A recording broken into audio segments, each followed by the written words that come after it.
హరిః ఓం శ్రీ గురుభ్యో నమః.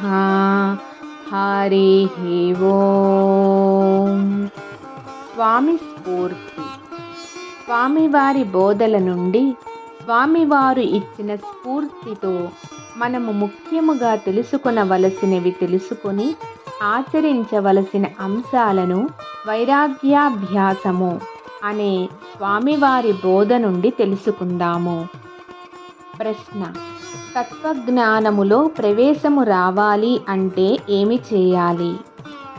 సమాధానము: మనము ఎన్ని పూజలు చేసినా, ఎన్ని శాస్త్రాలు చదివినా, ఎన్ని తీర్థయాత్రలు చేసినా అజ్ఞానం పోనంత వరకు, వైరాగ్యం రానంత వరకు జ్ఞానము రాదు.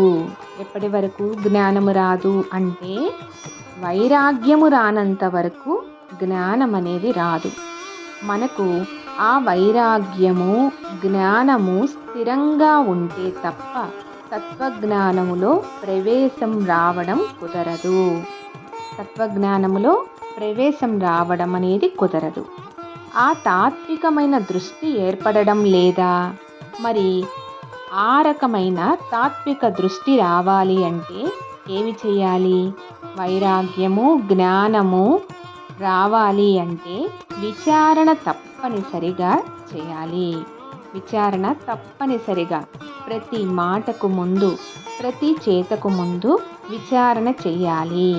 ముందు క్లాసులో మనము చెప్పుకున్నాము, ఉపాదాన కారణము, నిమిత్త కారణాలతో విచారించి ఆచరణలో పాటించాలి.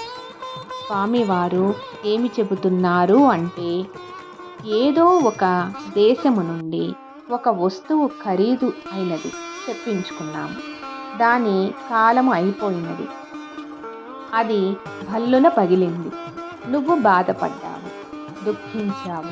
ఎందుకు? మొదటగా నువ్వు దానిని తయారు చేయలేదు కదా. ఆ వస్తువుని నువ్వు తయారు చేయలేదు, నీకై తయారు కాలేదు. ఆ వస్తువుని ఎవరో నైపుణ్యముతో తయారు చేశారు. దానిని ఎవరికో అమ్మారు, అది మరెవరికో కొన్నారు, నీకు తెచ్చి ఇచ్చారు. అందరూ నిమిత్త కారణమేగా.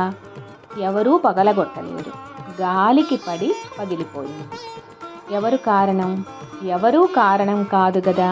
అంటే ఈ సృష్టి అంతా అసలు ఎట్లా ఉంది ఇప్పుడు?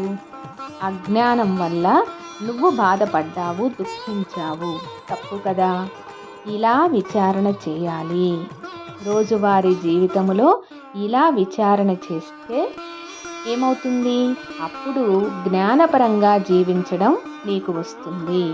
ఆధ్యాత్మికంగా ఎదుగుదల అంటే తత్వజ్ఞానములో ప్రవేశించుట ద్వారా ముక్తిని, మోక్షాన్ని పొందడము. హరిః ఓం. శ్రీ గురుభ్యో నమః. హరిః ఓం. తరువాత వీడియోలో జీవధర్మము గురించి తెలుసుకుందాము. సాయిరామ్.